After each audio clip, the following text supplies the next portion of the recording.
जय गजानन, जय काका जी। नमस्कार साथियों, सुनंदा पंडित संत अनुभव नामक इस YouTube चैनल पर आप सबका हार्दिक अभिनंदन।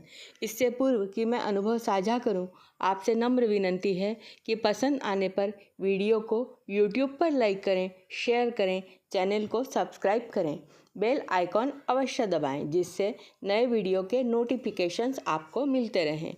आप भी अपना कोई अनुभव हमें बताना चाहें तो मुझे व्हाट्सएप नंबर 7024604960 पर लिख भेजें। आपका अनुभव डिस्क्रिप्शन बॉक्स में दी गई मेल आईडी पर भी हिंदी, मराठी या इंग्लिश में लिखकर भेज सकते हैं। तो चलिए आज के अनुभव की शुरुआत करते हैं। आज मैं आपको डॉक्टर C.D. कर्वे जी को आया हुआ गजानन महाराज का एक अनुभव सुनाने जा रही हूँ। यह अनुभव उन्हें अफ्रीका निवास के समय आया था। यह अनुभव लगभग 1974 का है। वे जाम्बिया के लुआपुला प्रोविंस में मानसा नामक गांव में कार्यरत थे। वहां वे किसी राइस प्रोजेक्ट पर काम कर रहे थे। उसके लिए उन्हें अनेक बार टूर पर जाना पड़ता था। कभी वे सरकारी गाड़ी लेकर तो कभी खुद की गाड़ी लेकर जाते थे। अब की बार उन्होंने खुद की कार से जाने का सोचा। वैसे वे जब भी जाते तो अधिकतर गर्मियों के दिनों में जाते और सुरक्षित लौट आते। वहाँ थे एक चीफ माउटा केजेम्बे। वहाँ की जमात के मुखिया को चीफ कहते हैं और माउटा यानी महाराज। तो जहाँ इन्हें जाना था वे चीफ थे माउटा केजेम्बे। वे इनके परिचित हो चुके थे। कर्वे जी जब वहाँ पहुँचे तो चीफ माउटा उनकी राह देख रहे थे। कर्वे जी को आश्चर्य हुआ। उन दिनों फ़ोन भी नहीं थे।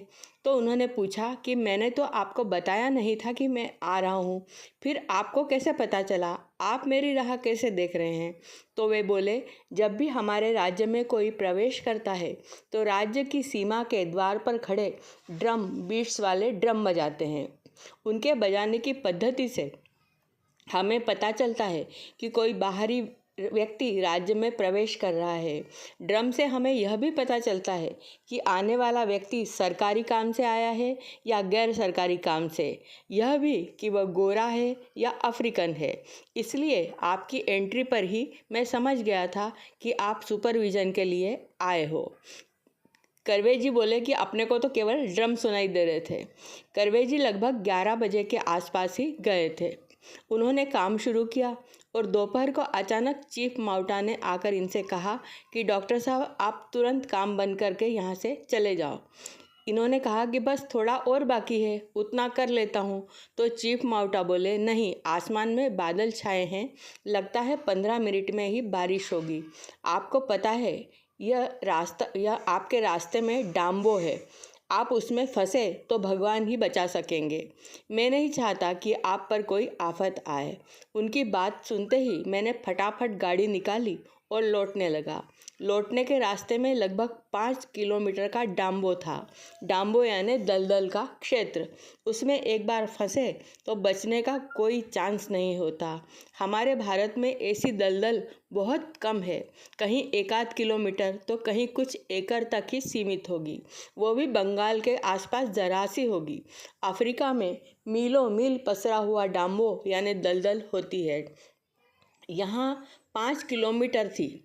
उसकी विशेषता यह कि यदि बारिश हुई तो सड़क स्लिपरी हो जाती है। गाड़ी का स्टीयरिंग काम नहीं करता, गाड़ी के पहिए उसके कंट्रोल में नहीं रहते। कहीं भी मोड़ने की कोशिश करो, गाड़ी फिसलते हुए कीचड़ में दलदल में जाकर गिर जाती है।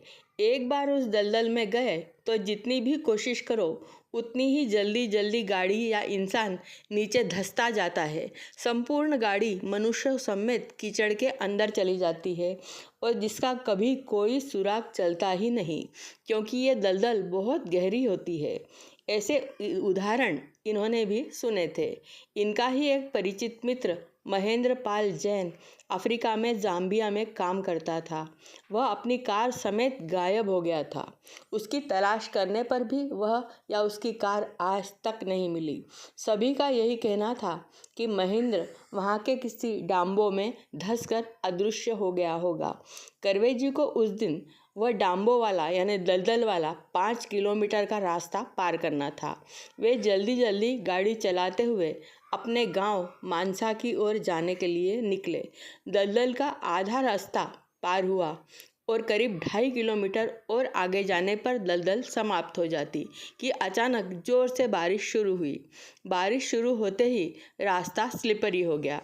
अब करवे जी की स्टीयरिंग की इंस्ट्रक्शंस पहिए फॉलो नहीं कर रहे थे। वे अपने आप फिसलते हुए कभी लेफ्ट तो कभी राइट जा रहे थे।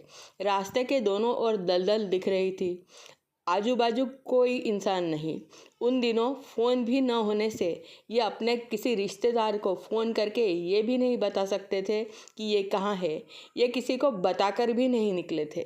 इन्हें लगा कि आज गाड़ी फिसल कर किसी भी क्षण दलदल में धंस जाएगी और अपनी समाधि यहीं हो जाएगी।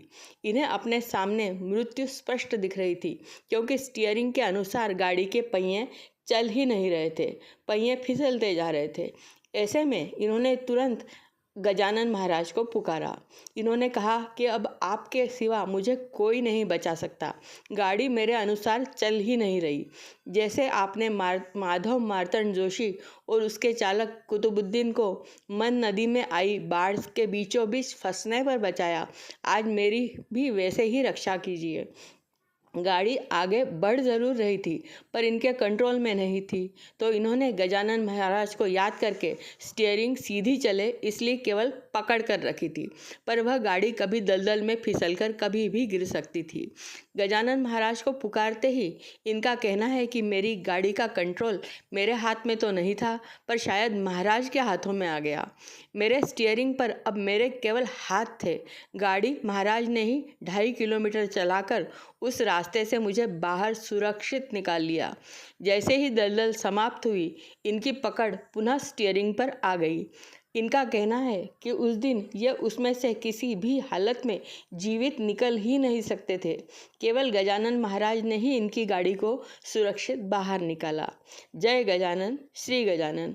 आपको आज का प्रसंग कैसा लगा कमेंट में अवश्य बताएं। अगले वीडियो में फिर मिलेंगे, तब तक के लिए नमस्कार।